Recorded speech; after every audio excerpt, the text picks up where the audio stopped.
There we go. Hello, welcome to this week's Global Christian Perspectives. My name's Chris Eyre, and with me this week I have Alan Bevere. Alan, I think I'd like to start with an item you brought up, which was what lengths will politicians go to? An Intel chief worried about a re-election narrative. Yeah. Well, this is based on an article that I gave to you, linked out. That basically there's been some concern expressed that during the last presidential election that the Obama administration basically ignored the warnings about ISIS because it didn't fit the narrative that they had been defeating terrorism and that they had killed Osama bin Laden. And so even though the president was being warned of the threat of ISIS, he was dismissing it because that wasn't the story that they wanted to tell.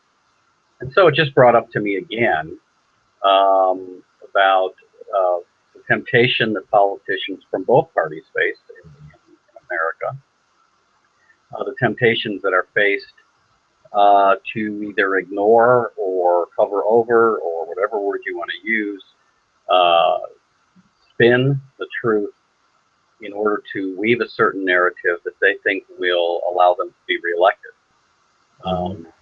And that would explain also then, if this is all true, that would explain the president, and he's referring to ISIS as a JV team, and it would refer to other things about them being contained and not being that much of a threat, because that's just not the narrative they wanted to tell. It raises a concern for me, is that the pressure politicians face to, well, I guess say not deal with reality because they want to spin a certain narrative so that they can be elected or re-elected.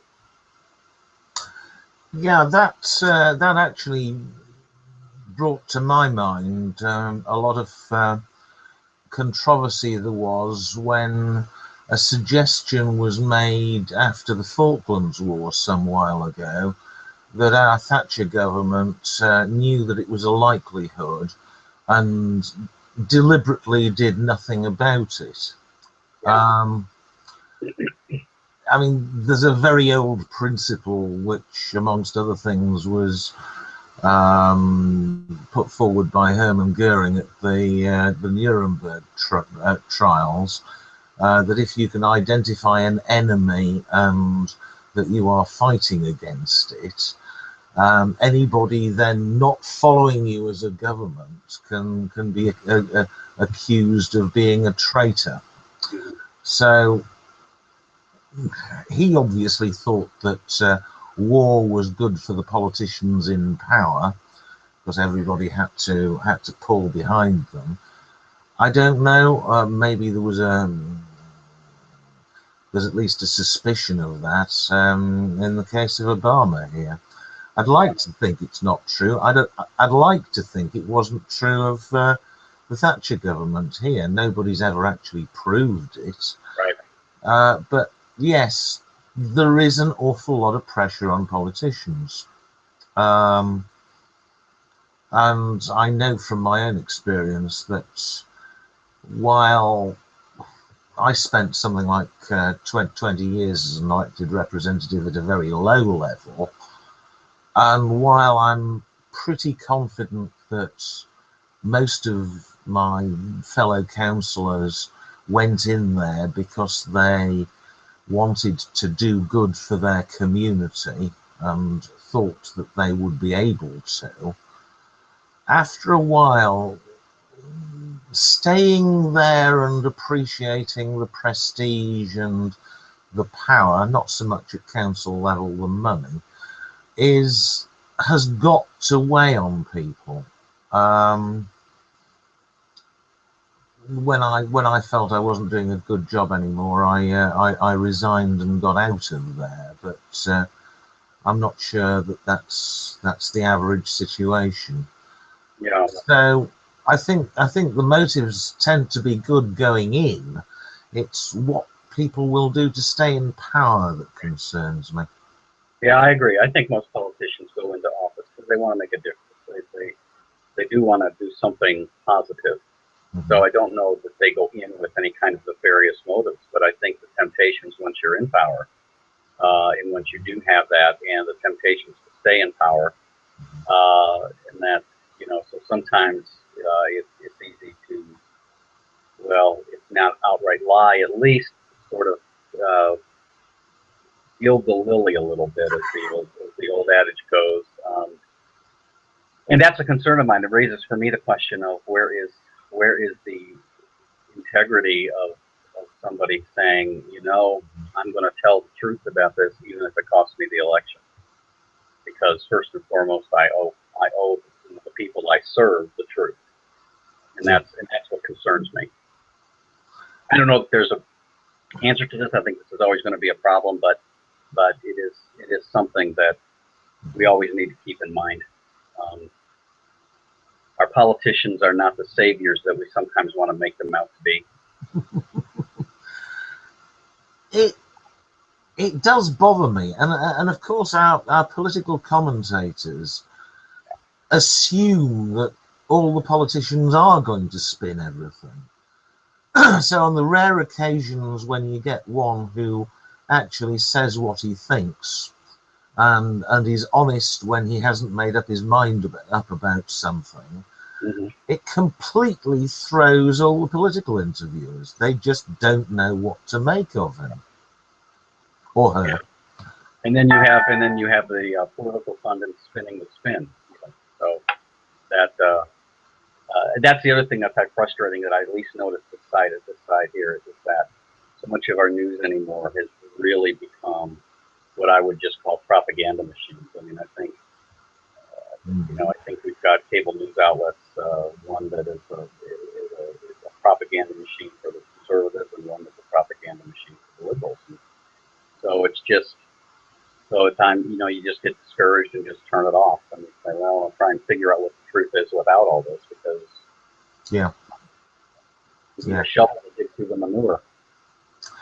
Yeah, I mean, I keep seeing that a politician makes a statement of about 2 or 3 sentences, and we then get half an hour of sundry political commentators discussing what they actually meant by it. Yep. And I mean, that actually brought to mind probably entirely spurious story. Way back when, from the 18th century, when there were 2 great statesmen, Talleyrand in France and Metternich in Germany. And Talleyrand died, and Metternich is reported to have said, on hearing the news of his death, I wonder what he meant by that. Yeah. That's good. Yeah. Okay. Let's move on. There's been an awful lot of fuss, as there seems to be every year, in various media about a war on Christmas. Yeah. I remember seeing my Facebook feed absolutely full of whether a plain red coffee mug was a war on Christmas. Yeah. Which I suppose cynically thought must be an absolutely wonderful free marketing ploy by a certain well-known coffee firm. Yeah. It didn't have a snowflake on it. Yeah. But there is some suppression of the concept of Christmas, even over here. I don't know what you see from your side, but we do have some councils here who, out of an excess of consideration for religious minorities, will not have anything relating to Christmas on council property. Mostly the religious minorities who they think they're protecting say we couldn't be bothered about it. Obviously the position's a bit different in the States as far as state-owned property is concerned. How do you see things from where you are, Alan? Yeah, we do go through this every year, and I got to tell you, it's just almost gotten to the place where it's just, I do a lot of eye rolling at this time of the year, and I think both sides are guilty of this. I think that our my Christian conservative friends who get all bent out of shape about whether or not folks say Merry Christmas or Happy Holidays, whether or not you put a nativity on courtyard lawn. I think that when we get lost in those things, I think we just lose the very explosive meaning of what we believe in even celebrating Christmas in the first place. That the God of the universe has come to redeem this world and to offer that redemption even to people who drink from coffee cups without snowflakes, and that we seem to want to coerce, and we seem to want to somehow.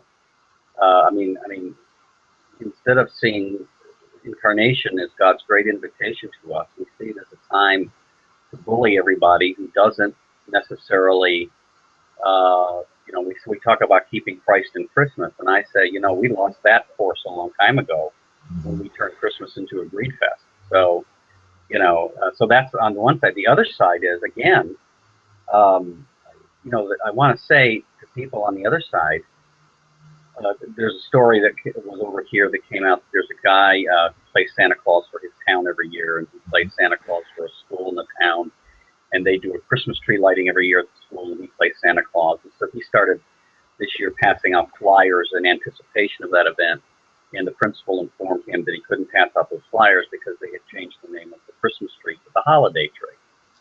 Now, I want to say to that principal, look, the reason we decorate trees at this time of the year has nothing to do with Thanksgiving or Hanukkah or New Year's. It has to do with a holiday called Christmas. That's why we have them. It's called a Christmas tree. And what concerns me about that, Mr. Principal, is not so much that you're calling it a holiday tree, but you're so ignorant of the facts, and we put you in charge of educating our children. This is what concerns me. So I want to say to the other side, look, just relax. We do live in a culture where we have religious pluralism. And I actually thought, I was raised believing that we celebrated the diversity, which meant that we didn't try to hide our differences from each other, but that we embraced them and respected those differences. So, but what we have not done is that we kind of push that stuff down because we're afraid of offending somebody. That's the other thing. We just live in a culture of thin-skinned people. We seem to be people who compete to see who can be the most offended anymore. And again, as I continue, I think on other hangouts we've had, I've quoted Richard Rohr, who says that more damage has been done in the world by people who take offense than by those who give it. And so I just want to say, and I'm all for Muslims and Ramadan and Jews and Hanukkah and Yom Kippur, and I just think it's part of the diversity of our culture. So I think everybody just needs to take a step back. It also tells me that I think maybe we're just as a culture bored. We have nothing to do. So this is the kind of stuff we focus on. Yeah, I agree. I've got to admit that I don't find anything particularly Christian in sleighs or reindeer, right, or that kind of thing. The connection is rather lost on me. I know we have Santa Claus from St. Nicholas, but even the Santa Claus we have is a far cry from the ancient saint who was reputed to have punched out Arius at the Council of Nicaea. Yeah. It's an entirely different type of individual. I see it as there's a lot of talk about Hallmark days, which were designed to sell greeting cards, and this is the biggest Hallmark day of the lot. It's a festival of trying to get people to overconsume in every respect. Yeah. And that isn't particularly Christian. Mhm. It's I agree. actually more an echo of the pagan Yule and Roman Saturnalia festivals, which were around about the same time and which we possibly took over. Yeah. So I can't really take Christian offense at it. I just agree with you about the oversensitivity. I mean, my local council is putting up, well, has put up a Christmas tree, Christmas lights, and they have the usual Christmas themes to them. I would have absolutely no problem if they also put up things celebrating Hanukkah, Diwali, Eid, all of which are celebrations which would affect somebody in town at least. I think we don't have very many people who celebrate Hanukkah, but we do have some who celebrate Eid and Diwali. Um, Chinese New Year, perhaps. Yeah. I don't know. I I like the idea that the celebration is a public thing. Never mind, it's not actually my religion.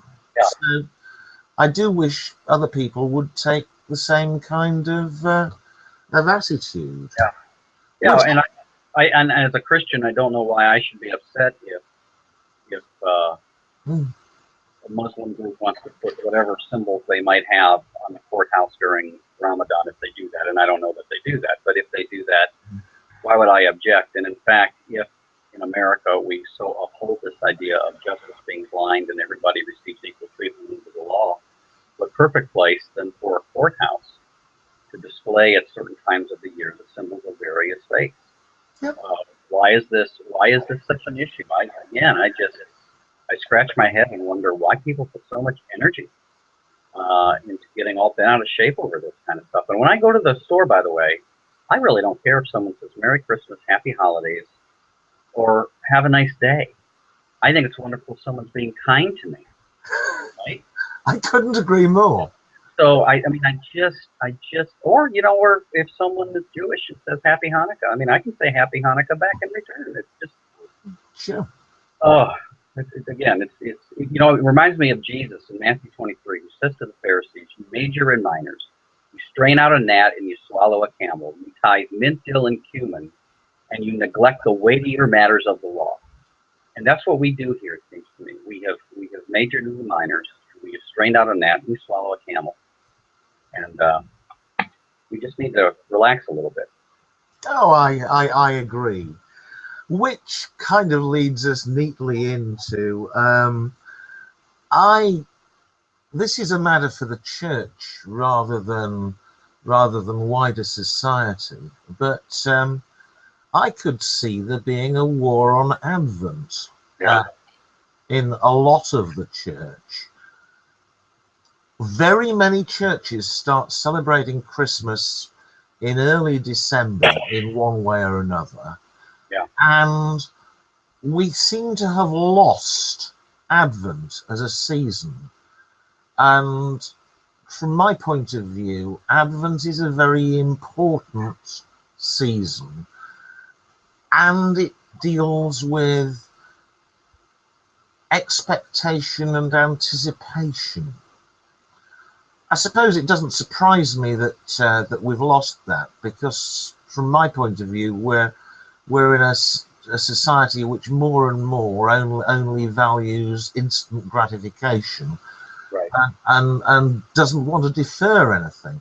But I know you had a recent well, you have had several blog posts on the issue of preaching Advent, so perhaps you'd like to expand on the theme a bit. Sure. And just a little bit of my own context. I mean, I grew up in a very what I would call low church, independent Protestantism, Mm-hmm. and we do not celebrate Advent. By the way, let me say real quickly that I think the church neglects Advent and Lent at its peril. I think they're two critical seasons. And so when I finally got into a tradition where we did begin celebrate Advent and celebrate Lent, it was very eye-opening for me. It was a very rich experience for me. And so, but when we don't celebrate Advent, I mean, think of the themes of Advent, as you said: waiting, expectation, judgment. I mean, think of this. What are the texts we read at Advent? We don't read the Christmas story. We read John the Baptist standing at the river telling everybody to repent. We get this apocalyptic language in Mark 13 and Matthew 24. And so there's an awful lot. We sing songs like Lo, He Comes with Clouds Descending, and those kinds of hymns that talk about this larger picture of cosmic struggle and redemption. And that what God has come to do in Jesus Christ is much bigger than just my individual soul and your individual soul, that God is doing something cosmic and global, and that's what is going to happen in Jesus Christ. And when we lose that sense, when we get too quickly to Christmas, we end up turning incarnation into sentimentality. Christmas becomes a celebration of babyhood. It becomes, and think of some of the Christmas hymns we sing. I said to my congregation last year, I quoted the line from O Little Town of Bethlehem, where it says, "Silently the wondrous gift is given." My response was, Phillips Brooks obviously was not present at a real birth. And so we kind of create this serene scene. And I'll tell you what, the birth of Jesus was anything but that. And that God comes into the mess. God comes into the difficult mess of the human situation. And we have just kind of sanitized it in our celebration of Christmas. And I think the recovery of Advent would help us get to that kind of cosmic nature of this celebration, this new life that God has given to us and this offering to the world. I agree. I mean, I am doing a set of Advent readings with my small group at the moment.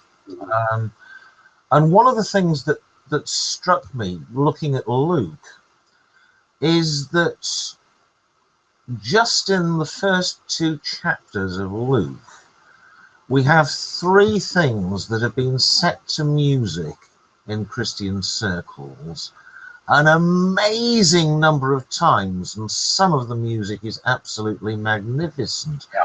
There's the Magnificat with Mary's "My soul doth magnify the Lord."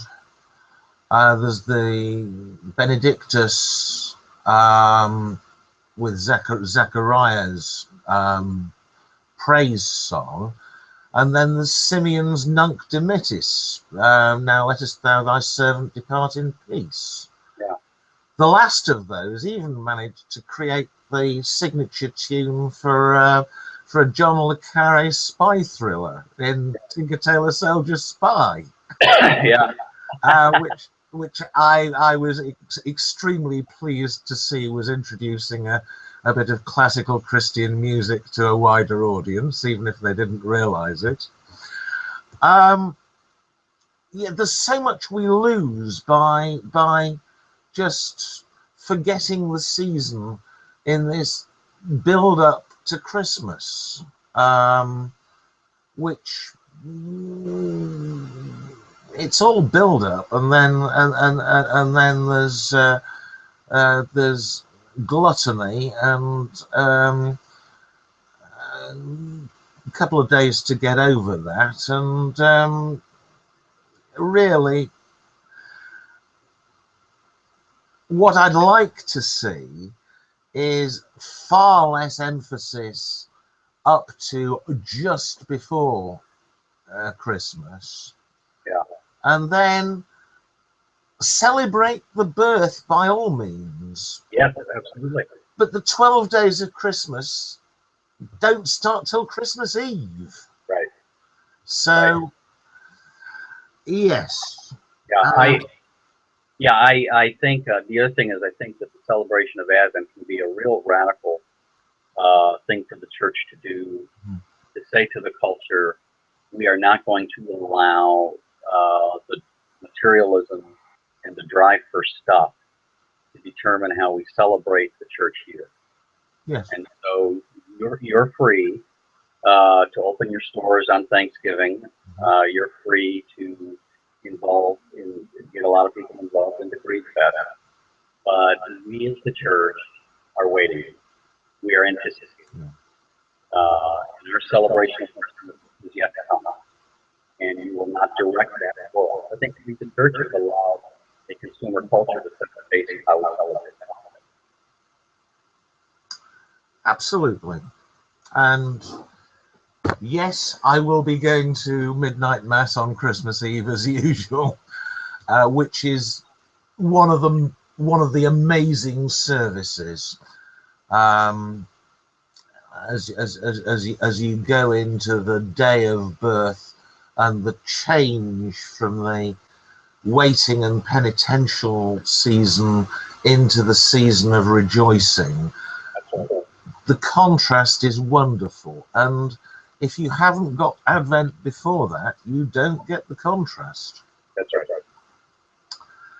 So we've got 2 items left, but we're very near the half hour, and I'm not sure either of those is going to last us half an hour. So perhaps we could do the half time, introduce yourself and who you are, what you do, and what you've written, and work on from there. Alan Revere. I am the pastor of First United Methodist Church in Akron, Ohio. I'm a professional fellow in theology at Ashland Theological Seminary in Ashland, Ohio, and I am an author and editor for Nerdian. I've written 2 books for Nerdian, Politics of Witness, and The Character of Our Discontent, and I have a commentary in the Participatory Study Guide series coming out in spring on Colossians and Philemon. Excellent. And I'm Chris Eyre. I'm one of the Energian editors, amongst other things. I blog at airlines.energian.net, and there is a book on its way, but not yet. Anticipation for Advent, perhaps. So we're writing a book celebrating it for about 2 years. Absolutely. Okay, one of our other items was this article as to whether Christian theology could promote terrorism in respect of the attack on the abortion clinic a couple of weeks ago. I don't know what your feeling is, but I have tended to see over the years an awful lot of very overblown rhetoric from opponents of abortion. And I cannot help thinking that when terminology like satanic baby killers is used, there's going to be at least an element of encouragement in some people of violent impulses. What's your feeling, Alan? Yeah, I mean, first of all, to say that I don't care what your cause is and what you believe in. Violence is not the way of Christ, and it never is. So there can be no justification for this. I have said before in conversation that I'm not a fan of abortion on demand. I'd like to see some restrictions placed on it that I think are common sense. There are some countries in Europe that have certain restrictions on abortion. I'm not suggesting that it be legalized or maybe illegal completely, but at least some restrictions on it. But I surely do not support the kind of incendiary language that gives justification for somebody to do what was done a couple of weeks ago in Arizona. I believe it's Arizona at a Planned Parenthood. Completely no excuse for that, and Christians should roundly condemn that. If Christians who are opposed to abortion want to save life and preserve the life of a child, they're not defending it if they're willing to move out the life. And I agree. By the way, the gospel, Jesus called people too, but he called names. It's the religious leaders. It goes on the inside. He calls them children of the devil. He calls them hypocrites and other nice names. He's very nice to the people on the outside. And so, if we're going to reserve some harsh language for people, then we ought to, it's physician heal yourself. We ought to look at ourselves. Jesus is very put out with those who should know better in their hypocrisy. We in the church, we get it completely backward. I don't think I think as for those who want to demonstrate and bear witness to the love of Jesus, I don't think we ought to be. I mean, I'm not sure how you tell somebody in one breath Jesus loves them, but they're a practitioner of the devil's work. Yeah, I think that's fair.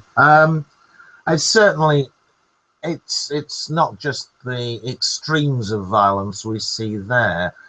The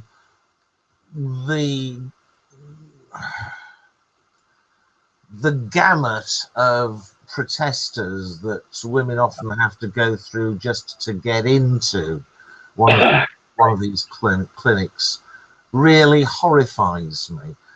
I don't think very many people consider it an easy decision to take in the first place.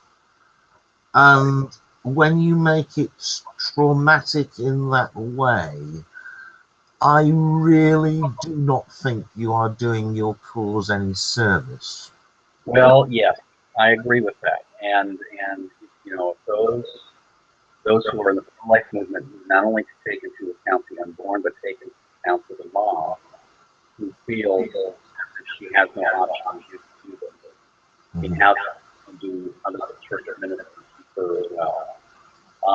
We had a situation a few years ago in another church where I had several people call on pro-life movement, and in the United States, I don't know if it's in the UK, but in the United States, on the anniversary of Columbus's Way, which is an abortion from January that this decision was made, there are churches that will put a whole bunch of little white crosses on their front lawns as a way to say these are the communities that have been, this is sort of one cross and then for children. And we had a couple of people that wanted us to do this.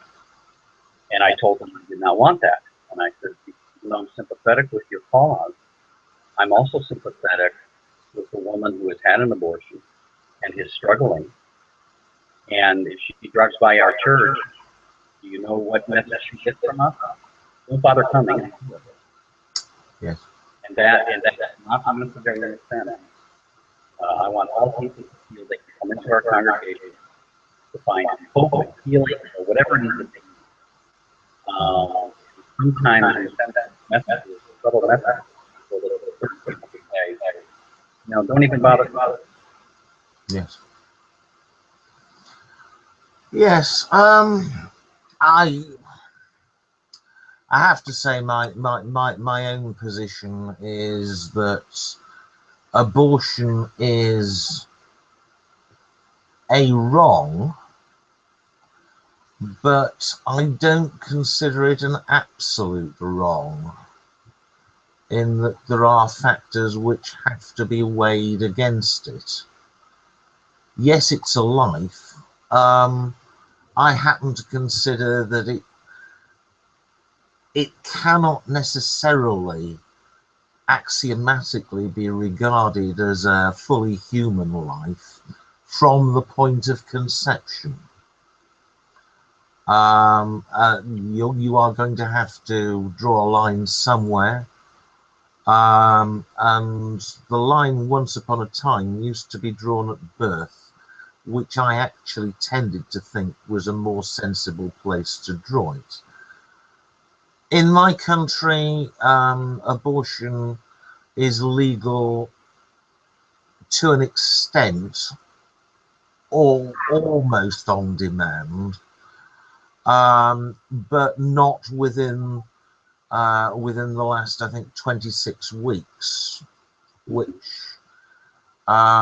satisfies some people. I say almost on demand. In theory, there has to be significant ill to the mother, or little prospect of a decent life for the child on the basis of some congenital defect.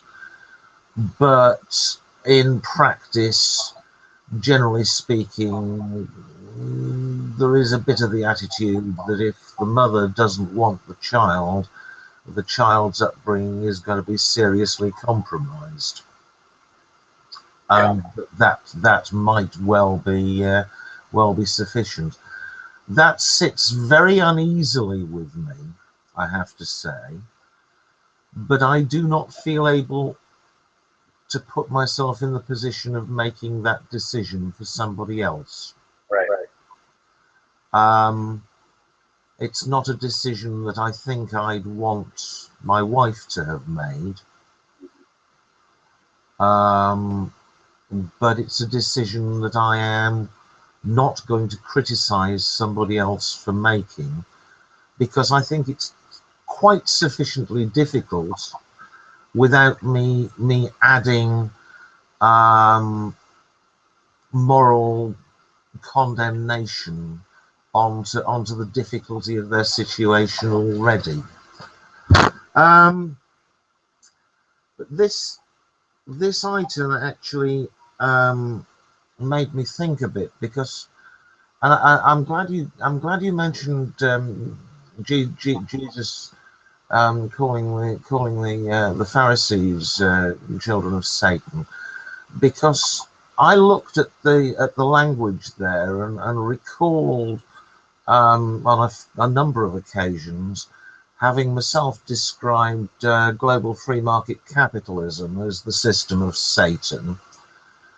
And the back of my mind says, hang on a moment, are you actually yourself using language which is too forceful? Yeah. Perhaps I can take some comfort in your comment about Jesus. But that's, yeah. Well, I guess, my point was that Jesus reserves his heart towards the insiders. Yeah. We all wrong on the church. I certainly don't have of Jesus, so I do personally am careful with language for anybody. But we do tend to be easy on ourselves and forward our life and tend to be harder on over the outside. But as a Christian, I want myself to look at the gospel and saying that perspective. Yes. Myself, I feel far more interested in concentrating on those sins that I know I'm guilty of, than those which don't tempt me in the slightest, but I think other people might be guilty of.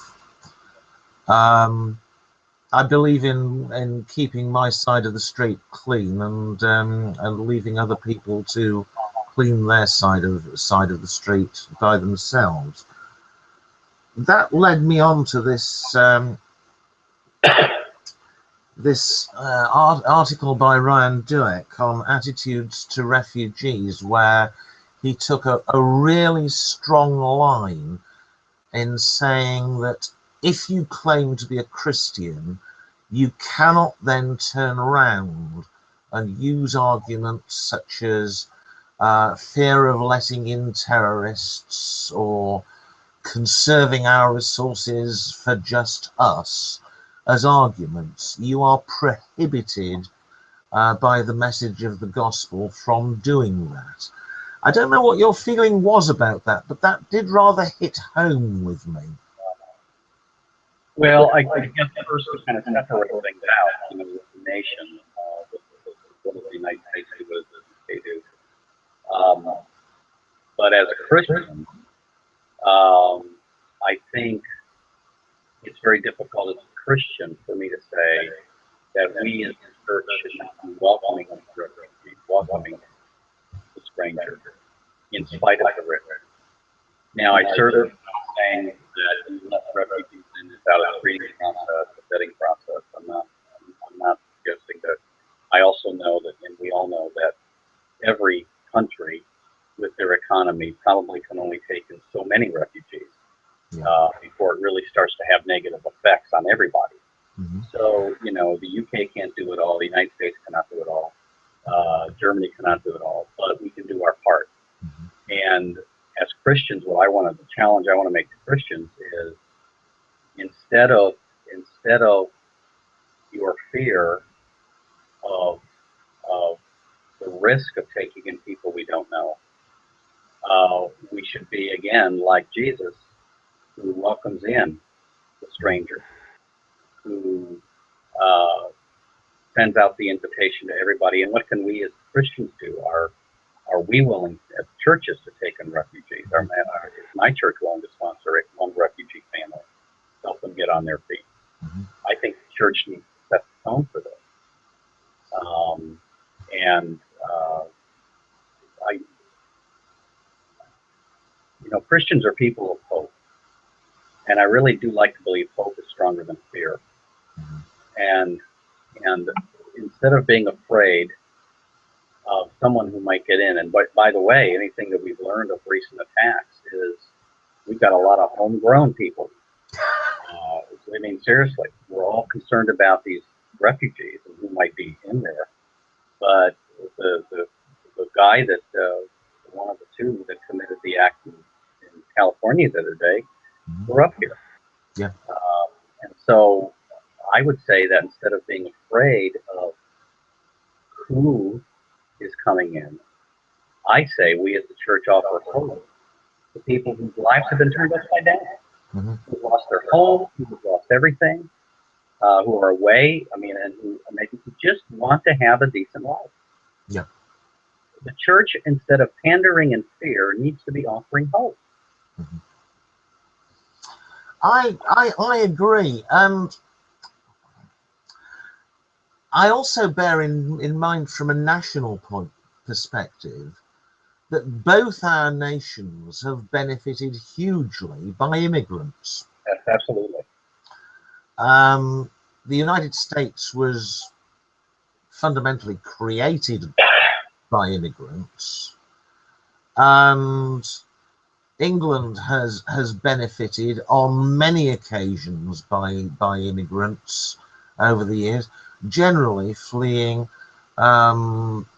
some regime, or quite commonly a religious one, on the other side of the channel. Why, when we have benefited so much, are we now so scared of the concept? Yeah. Have we had a sense of hospitality and lost it? Well, I tell you what, it's very interesting because, well, first of all, I agree. And in fact, I have read more than a few commentators across the political spectrum who have said America has remained so vital precisely because of the immigrants, precisely because of the new generations that come here looking for a better life and looking, to make a way for their family. Yeah. But I'm the great grandson of Italian immigrants, Italian and Sicilian immigrants around the turn of the 20th century. Mm-hmm.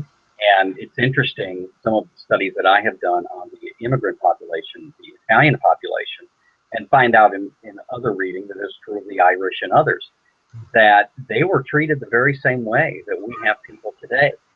And the Italians were, you had a situation back in Boston, back in 19 whatever it was, I don't remember, where there was an Italian immigrant who committed a crime. Mm-hmm. And all of a sudden, everybody is blaming the entire Italian population. Mm-hmm. And we hear this kind of stereotype, Donald Trump, who represents the worst of it. They're all rapists, they're all this, the Mexicans. Oh, I'm sure there's some good ones, but they're all. And so the reality is that this phenomenon we encounter today is not different from what the immigrants encountered 100 to 120 years ago. Here's what astounds me, Chris. Mm-hmm. I know people who are proud of that immigrant heritage. Yeah. Italian, Irish, whatever it might be. proud that their relatives came over here and worked hard and, did all of that, and are completely oblivious that their ancestors had to live with the same kind of attitude and discrimination that we now want to visit upon immigrants today. So it's almost as if Ecclesiastes is true again. There's nothing new under the sun. Absolutely. Interesting you're saying that, because certainly there are certain areas, and I have particularly in mind the East End of London. The East End of London was traditionally an area of very low rent housing, where people otherwise despised tended to be. Yeah. And it had French Huguenots in the 16th century. It had Jews in the 18th century. It had Irish in the 19th, early 20th century. Then it had West Indians and Africans. And now it's got a set of Eastern Europeans. And there's the same prejudiced attitude to each wave as it comes in. And they all seem to settle in the same place. Yeah. But eventually they tend to assimilate and move on and out into society. What struck me though was the suggestion that we really were precluded from making certain kinds of arguments by the very fact that we claim to be Christian, and that sort of struck me, because there was a time when I was actually quite hawkish in terms of foreign policy. Yeah, I believed in speak softly, but I also very much believed in carry a big stick, and if you're going to go to war, do it with such speed and efficiency and crushing force that you don't need to keep doing it for a long time. That's in the background of my thinking. My problem there is that I have now been reading the gospel quite a lot for several years, and the more I read there, the less I feel I can actually put forward that kind of hawkish, win at all costs suggestion. Yes, it might be in the best interests of my country, and I have to say, I think that nations tend to be deficient in morality compared with individuals. But whether they should be is an entirely different matter. I cannot, for instance, at the moment, support my government's decision to join in the bombing of Syria. What's your feeling there, Alan? Well, I say I'm a pretty radical Anabaptist when it comes to politics. Ah, yes. And in fact, I'm probably more Anabaptist than a lot of Anabaptists on that. And I think nations will do what nations will do. I think that the church should bear witness to the nations what God wants of them. So I don't think I'm not a quietist. I don't withdraw from the political system, but for me, it is more about witness. So, for example, in the refugee situation, it seems to me that the way the church witnesses to the nation what God wants of them is for the church to be hospitable to the refugee and to the stranger, and to say, you would be a better nation if you were hospitable too. Yeah. And so that I want the church to lead the way. My frustration is I look at some of the stuff I see in the church here in reference to refugees, and frankly, I'm appalled. at the attitudes, because I sure can't see Jesus, and I can't see the radical hospitality in Jesus in some of the stuff that I hear and see. Yeah. You're talking, but I'm sorry, I don't hear Jesus in there anywhere. Where we should be saying to the nation, okay, well, however many refugees you take in, we can take in so many as churches. We can, Yes. we can take in so many. We're glad to help you. We actually can help bear witness and set the stage. But I don't see us doing that. I see us looking for someone else to do it. So that's where I am on that. Mm-hmm. So I do tend to have nations will do what nations will do. Should we be bombing Syria or not? My great problem is that we're, and I'm not saying we're deliberately targeting them, but we are unintentionally killing lots of innocent people. Yes.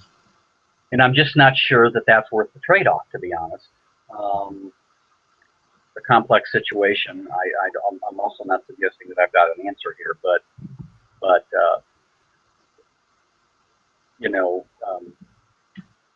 since the Iraq War, we have taken a bad situation in the Middle East and screwed it up even worse.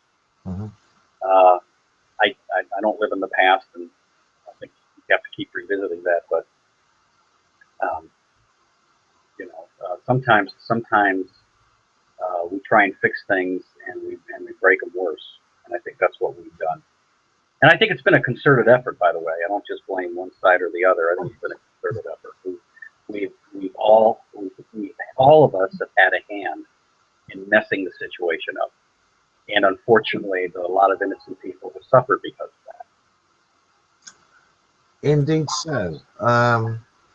And last week I was wondering whether the fact that we had a hand in that meant that we had an absolute obligation as a country to provide a solution as well. Yeah.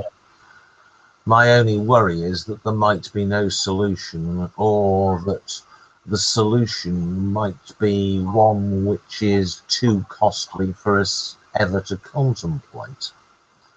At the moment, boots on the ground is apparently too costly for us ever to contemplate. Though, bearing in mind that ISIS is a land-holding entity which fights land battles not on a guerrilla basis, is actually a tactic which might work against them, particularly as they have a prophecy that says that there will be a final battle between their forces and those of Rome near Raqqa, in which they will be victorious. If we could provoke a battle in that area with a reasonable amount of Western force on the ground behind it, I am pretty certain that they would not be victorious, and that they would throw everything they had at it. That's my hawkish attitude to this. We surely have not done a very good job in the last 50 years of entering into places to fix a problem and doing well with it. We usually fight it to a stalemate, and then after lots of lives are lost, and then negotiate some kind of peace and compromise, or it just becomes a disaster. Yeah. We just haven't really done a good job of that, and maybe at some point it should tell us something. I fear that our politicians, our leaders, suffer from a short view of history and not a long view. Yes. And asking questions, if we do this, what is this going to mean in 25 years? Now, I know that's partly guesswork and no one really knows ultimately, but if you don't at least ask the questions about the long view, if you tend to do things for the immediate and the expedient, you can end up doing a lot of terrible things. Yes. For good for sincere reasons, but still a lot of terrible things. Yes. I must admit, when the Soviets originally went into Afghanistan many years ago, I wrote to the Russian embassy and suggested that they buy a good history of the British Northwest frontier. And the same suggestion could have been made to the American and British decision to go into Afghanistan. It is not a place that invades well. No, it's been a great. Absolutely. Yes. The trouble is, if you don't learn from history, you're doomed to repeat it.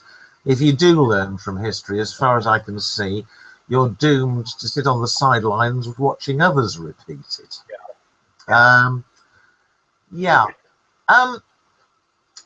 I may need to leave this till another occasion, Alan. But how far does your Anabaptist tendency go to absolute non-involvement in politics?